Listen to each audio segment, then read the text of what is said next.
The ocean looks empty, and that is the first trick. A clean horizon, a calm sky, a surface that seems peaceful, like nothing could possibly be hiding there. In the Combat Information Center, the air is cold and dry, screens glow in rows, and the only sound is soft fans and quiet voices trying to stay casual. Then, a faint smear appears on the radar, so small it could be sea clutter, a flock of birds, or a sensor hiccup. Someone leans closer, not breathing for a moment, like staring harder, might turn uncertainty into truth. You do not feel fear yet, you feel doubt, the kind that creeps into your chest and tightens it. Because if that smear is real, it is already inside the part of the world where time starts shrinking. The worst part is this. You will not recognize it as a swarm until the swarm has already stolen the minutes you needed to stop it cleanly. This is Battletech Declassified. Modern Warfare Explained. In this episode, we break down the detection window, the thin slice of time between the first hint and the first irreversible decision. You will learn why fleets often detect swarms too late, how the horizon and sea clutter hide threats in plain sight, and why the first battle is not shooting, it is seeing clearly, early enough to act. Detection sounds simple until you try it at sea. On land, you can build towers, fixed radars, fences, predictable lanes. At sea, your sensor platform is moving, pitching, rolling, and staring across a surface that reflects, distorts, and swallows signals like a living creature. Think of trying to read tiny text on your phone while standing on a bouncing boat at night in the rain. Your eyes still work, but the environment is fighting your focus. A drone swarm is designed to become part of that fight. The detection window is the gap between two moments. The moment you first suspect something is there, and the moment you must commit to a defensive sequence. Swarms want that gap tiny. Fleets want it wide. The horizon is a limit that feels peaceful until you measure it in seconds. A ship cannot see through the earth, and low-flying drones can hide below the radar line until they are much closer than you want. Low altitude is not just a flight choice, it is a time theft. Every meter closer before detection is one less second for classification, one less second to coordinate, one less second to choose the right layer. When time compresses, your decisions change shape. You accept rougher answers. You lean on defaults. You act faster, but with less certainty. And swarms love you when you are forced into that trade. Sea clutter is the second enemy, and it is always present. Wavetops sparkle. Spray flashes. Rain bands sweep. Birds skim low. The sea itself becomes a noisy background, like a crowded room where every voice overlaps. A swarm does not need invisibility. It needs similarity. If the background is loud, a small threat becomes a whisper. Your radar may detect something, but detection is not confidence. Confidence takes time. More scans, stable tracks, patterns you can trust. In swarm warfare, every extra scan is a gift to the attacker, because while you wait to be sure, the drones close distance quietly. Weather turns sensing into survival roulette. Fog softens edges. Rain thickens the air. Storms create their own noise and false returns. Infrared hates moisture. Cameras hate haze. Radar can struggle in certain heavy bands. A smart attacker loves bad weather because it compresses your sensor stack. It forces you to rely on whatever still works. And whatever still works might be the least precise tool you have. This is why the detection window is not just about technology. It is about conditions, timing, and who gets to choose the moment the fight begins. A warship does not have one pair of eyes. It has a committee, radar, infrared, electro-optical cameras, electronic support systems that listen for emissions, data links pulling inputs from other ships and aircraft, sometimes even airborne relays. Committees are powerful, but committees can argue. Is that blob a drone or clutter? Is that heat a real engine or a false reflection? Is that signal a controller or a civilian transmitter? Data fusion is supposed to turn many weak signals into one strong conclusion, but fusion under stress can feel like merging 10 group chats while the building is on fire. A swarm weaponizes disagreement. It floods the committee with ambiguity so the system spends time trying to become certain. And while it becomes certain, the swarm becomes close. There is a human trap inside all of this. Operators do not want to cry wolf. They do not want to light up the bridge with alarms because of birds. They do not want to waste missiles on ghosts. They want to be right. Swarms exploit that instinct. They live in the gray zone, where the cost of being wrong feels embarrassing, expensive, or politically risky, and the cost of hesitation is invisible until it becomes fatal. So, the detection window is also a psychological window. It is the time it takes a person to move from doubt to action, and swarms are built to stretch doubt as long as possible. This is why late detection often looks like a slow-motion disaster. At first, you see a flicker, then another. They do not look connected. They look like isolated little problems, manageable, routine. Your brain treats them like drizzle, not a flood. You label, you watch, you wait. And then the pattern snaps into focus. The flickers multiply, the tracks cluster. The room changes temperature without changing temperature, because everyone suddenly feels the clock that was always ticking. A swarm's best moment is the moment before you realize it is a swarm, because that is when you spend time like you have plenty of it. Elevation is time. Height extends the world. That is why airborne sensors matter. Helicopters, drones, patrol aircraft, anything that can see beyond the ship's horizon and widen the early warning window. But airborne eyes are not free. They need fuel, maintenance, crews, good weather, and safe airspace. They can also become targets. And if an attacker can blind or remove your airborne sensors, your detection window collapses back down to the sea surface. So fleets build layered sensing, the same way they build layered defense. Ship sensors, airborne sensors, networked sensors. The goal is redundancy.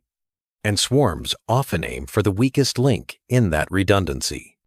Classification is where seconds turn into consequences. Detection is noticing something exists.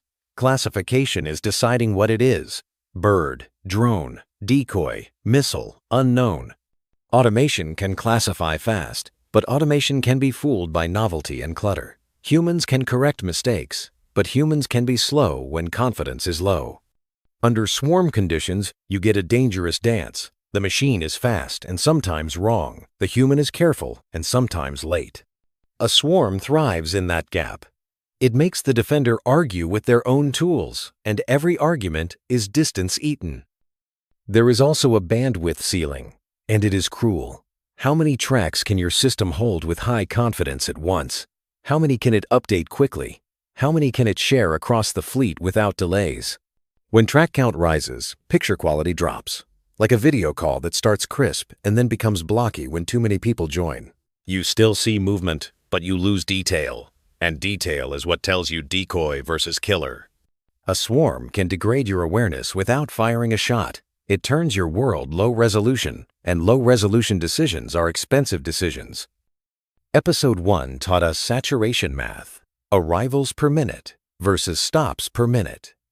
Here is the uncomfortable bridge. Late detection reduces stops per minute, even if your weapons never change. If you detect late, you have fewer cycles through the kill chain before impact. You cannot classify as carefully. You cannot coordinate as cleanly. You are forced to rush into layers that were supposed to be backups, and now they become the main line. So swarms do not only increase arrivals, they steal your ability to stop by shrinking your detection window first. Now picture the timeline in the CIC. At first, the operator calls it out softly. Possible small returns, low confidence. The supervisor asks for another scan. The system requests more data. The room stays controlled, because control feels safer than urgency. While that happens, the drones are closing. At sea, distance disappears quietly. There is no jet roar, no dramatic missile plume, just a growing probability that those tiny blips are not noise. And by the time you confirm, your options are narrower. Your response becomes reactive. Reactive defense is what swarms are designed to trigger, because reactive defense burns time and attention like fuel. Swarms also exploit geometry. Ships have sensor arcs, blocked lines of sight, superstructures that create shadows, waves that hide low flyers, angles where coverage is weaker. Approach from one direction and the defender can focus. Approach from multiple azimuths and the defender must split attention, rotate sensors, distribute roles, prevent double engagements, all while still trying to classify. Coordination eats the detection window. The swarm does not need to be stealthy everywhere. It only needs one blind lane, one moment of split focus, one weak arc that turns seconds into panic. Here is the hardest part to accept. Late detection is rarely one big failure. It is usually a stack of small frictions, horizon limits, clutter, weather, classification hesitation, geometry, network delays. Each friction steals a few seconds. Those seconds compound until the outcome feels sudden. In the room, it feels like a switch flips. The language changes. The maybes disappear. Voices sharpen. Someone says, multiple low-altitude tracks, likely hostile, and suddenly the calm ocean outside feels like a trap that has been closing for minutes while you watched the first flicker. This is why the detection window is the front door of the counter-swarm playbook, because once it shrinks, everything else becomes a last stand. A fleet's first real advantage is not firepower, it is cueing, the ability to know where to look before the clutter buries you. Cueing can come from many places: an airborne radar, a drone picket, a satellite hint, a patrol aircraft, another ship on the edge of the formation that sees a low flyer first. Cueing turns search into focus. Search is slow because you are scanning an entire ocean of noise. Focus is faster because you can tighten sensor settings, point cameras, allocate operators, and start building track history before the swarm is close enough to force rushed choices. A swarm prefers you to search. A swarm prefers you to look everywhere and therefore see nothing clearly. A fleet that is well cued buys something priceless: time that feels like air returning to your lungs. There is also a quiet method of seeing that people forget: listening. Electronic support measures, ESM, do not emit like radar. They listen for emissions in the environment. If a swarm relies on control links, video feeds, or navigation aids, those signals can leak clues. But modern attackers can reduce that leakage. Some drones can be radio silent. Some can use brief bursts. Some can be pre-programmed. So ESM is not a guaranteed early warning. It is a hint generator. It can tell you something is happening without telling you everything. This is why fleets combine sensors the way detectives combine witnesses. One witness might be wrong. Many witnesses can still point to the same street corner. ESM points, radar confirms, cameras identify, and the clock keeps moving while you assemble the story. In the CIC, you can feel the moment the team tries to decide whether to light up the sky with active radar. Active radar is powerful, but it is also loud. It can reveal that you are alert. It can reveal your sensor modes.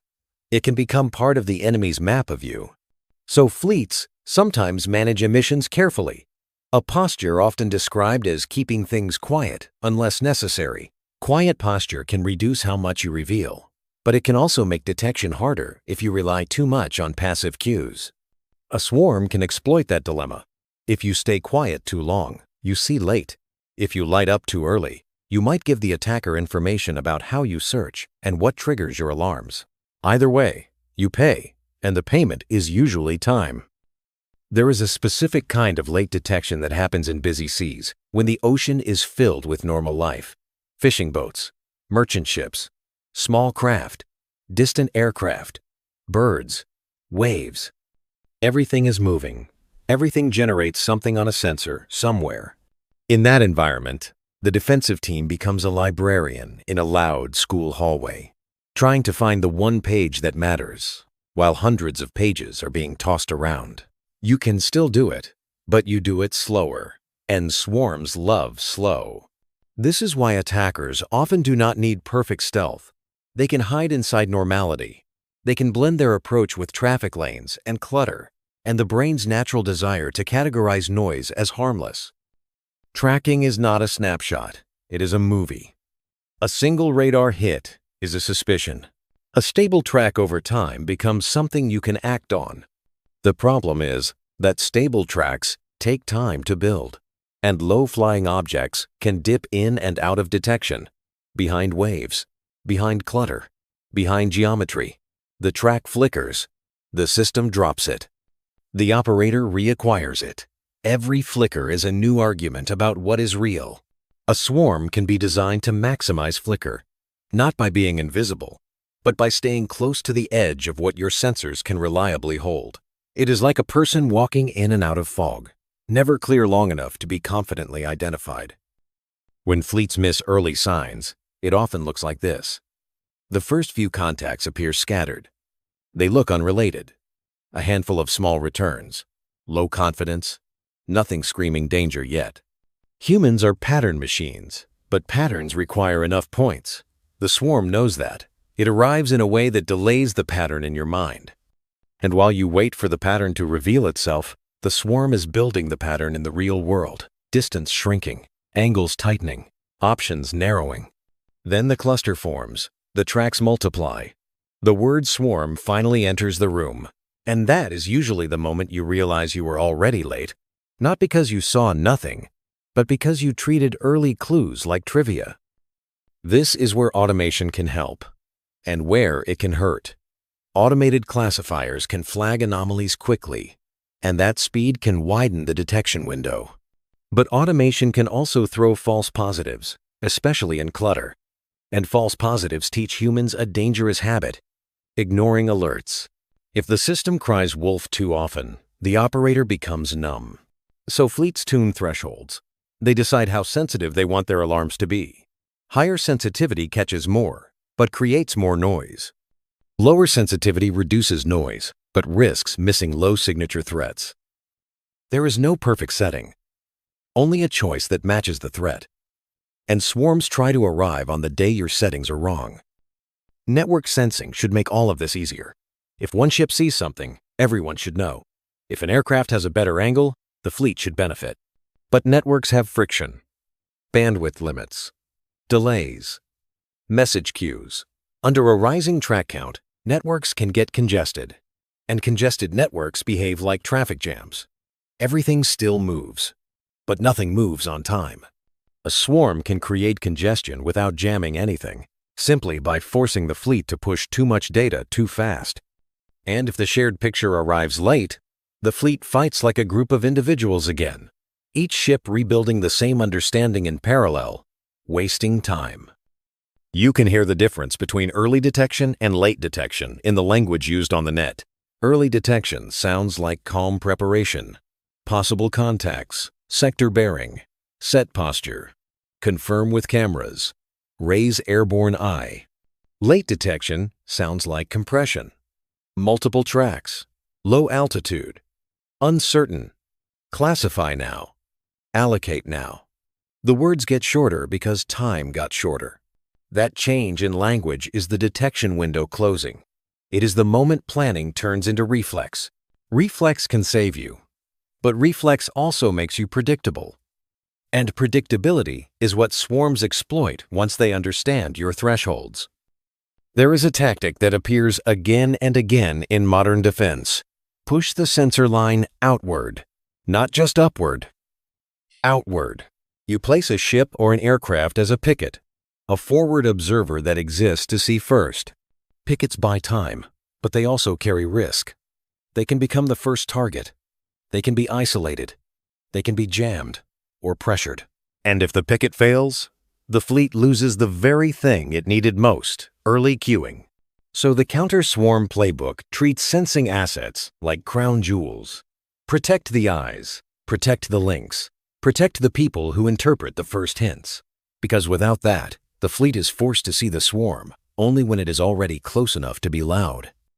Now we reach the moment where the detection window becomes a command window. Even if sensors see early, action still needs authorization. Someone must decide to shift posture, launch a drone, move formation, engage, or hold. Authorization exists for good reasons: safety, escalation control, avoiding mistakes. But in a swarm timeline, every extra step in the chain of permission can become a fatal delay. That is why fleets design predefined actions. Not firing decisions, but preparation decisions. If confidence rises past a certain threshold, you automatically do certain things. Cue cameras, shift sensor modes, ready decoys, assign sectors, elevate airborne eyes. You are not shooting yet. You are widening your window by removing slow steps later. The most important mindset shift is this: preparation is not panic. Preparation is discipline. If you wait to prepare until you are sure, you are preparing inside the smallest window. If you prepare when probability rises, you are buying time without committing to irreversible actions. It is like putting on a seatbelt when the road turns icy. You do not wait for the skid. You tighten the system before the moment of stress. A swarm is a stress moment that arrives at high speed, and preparation is how you keep the stress from turning into chaos. Let's make it physical again. The operator's hand hovers over controls. The supervisor listens to two voices at once, one in the room, one in a headset. The commander stands still because stillness is one of the few ways to project calm when the screens are filling up. In that moment, late detection feels like a personal insult. You can feel the swarm stealing time, not with force, but with ambiguity. It is a theft committed in silence. And you also feel the truth of the playbook. If you win early. You win by having eyes above the horizon, by fusing signals fast enough, by deciding thresholds before you need them, by turning search into focus. If you lose late, in the close-in zone, fighting the clock you should have protected in the first minute. So here is the practical lesson you can carry forward. The detection window is not a single window. It is a stack of smaller windows. Physics window, sensor window, network window, human confidence window, command authorization window. Swarms shrink all of them at once. Low altitude shrinks physics. Clutter shrinks sensor confidence. Track volume shrinks bandwidth. Decoys shrink human certainty. Time pressure shrinks command patience. The counter-swarm playbook, therefore, begins before the first shot. It begins with protecting the windows. If you keep even one window wide, you can keep the system coherent. If all windows shrink together, you enter the overflow story that Episode 1 warned you about. Now we are ready to move from seeing to shaping, because detection alone is not enough. Once you can detect early, the next step is to decide what to do with early information. How to confuse the swarm, how to thin it, how to force it into predictable lanes. That is where electronic warfare, decoys, and deception start to matter. Not as gadgets, but as tools that protect your time by reducing the swarm's coordination and clarity. In the next segment, we will connect the detection window to the first countermove, how fleets can make a swarm arrive blind, late, and disorganized before it ever reaches missile range. The first countermove against late detection is surprisingly unglamorous. You change how you scan. Not just wider, but smarter. You stop treating the ocean like one big empty canvas and start treating it like a set of danger lanes, corridors where small threats can hide and compress time. That means you prioritize sectors based on geography, shipping lanes, weather bands, and likely approach angles. You do not stare everywhere equally. You build a watch plan that assumes the enemy is trying to steal your minutes, and you defend those minutes like you defend the ship itself. The second countermove is to push your eyes forward, but in a way that is hard to remove.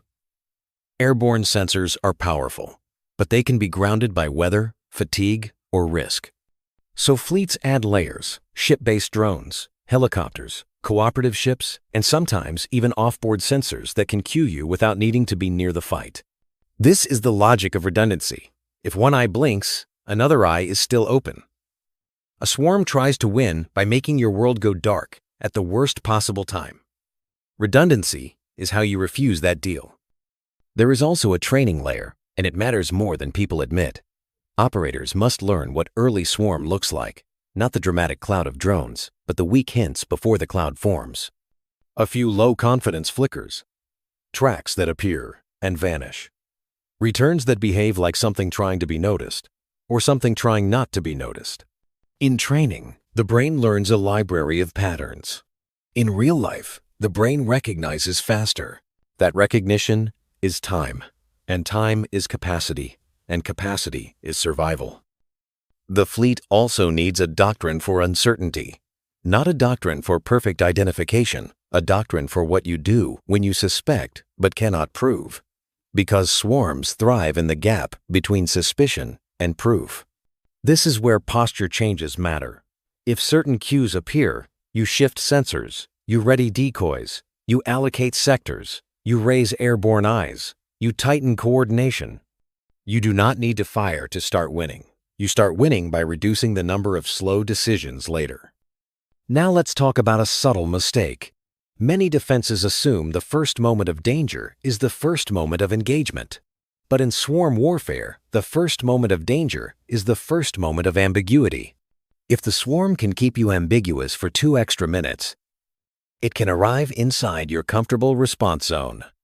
It can force you to fight in the close in space, where your room for clean decisions is thin.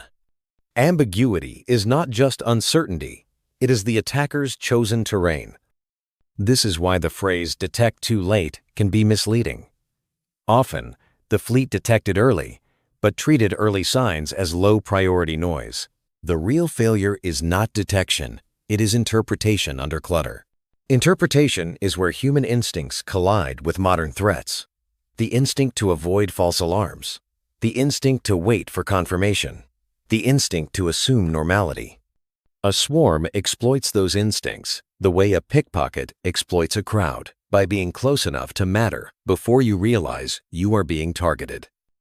A useful way to think about interpretation is like triage in a crowded emergency room. You cannot treat every cough as a crisis, but you also cannot ignore the one cough that signals a collapse. So fleets build cues and thresholds. Certain behaviors and geometries get fast attention. Certain clusters trigger swarm suspicion procedures. This is not paranoia. It is a filter designed for a world where small objects can create big outcomes. Now imagine the moment the threshold is crossed. The room changes. The screen is no longer a curiosity. It is a problem that needs a sequence. You can hear the discipline, short calls, clear allocations, the calm tone of people who have rehearsed what to do when the picture starts to turn ugly.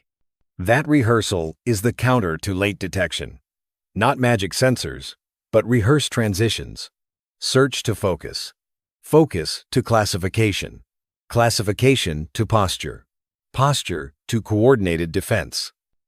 There is also a hard truth about technology. Better sensors do not guarantee early action. They can actually create more hesitation, because more data can create more debate. A flood of inputs can overwhelm a team that is not trained to compress decisions. So the real upgrade is not just hardware. It is decision design. Who decides what? When? With which thresholds? With which automatic actions? Swarms punish indecision more than they punish weak weapons. Let's return to the physical scene. Outside, the ocean is still calm. Inside, the air feels tight. The first contacts are now stable enough to form a story. Not a complete story, but enough to force commitment. And this is the moment the detection window becomes the battle window. If your window is wide, you can shape the fight. If your window is narrow, the swarm shapes you. Detection is not a checkbox. It is leverage. So, what does winning look like at the detection stage? It looks like early queuing.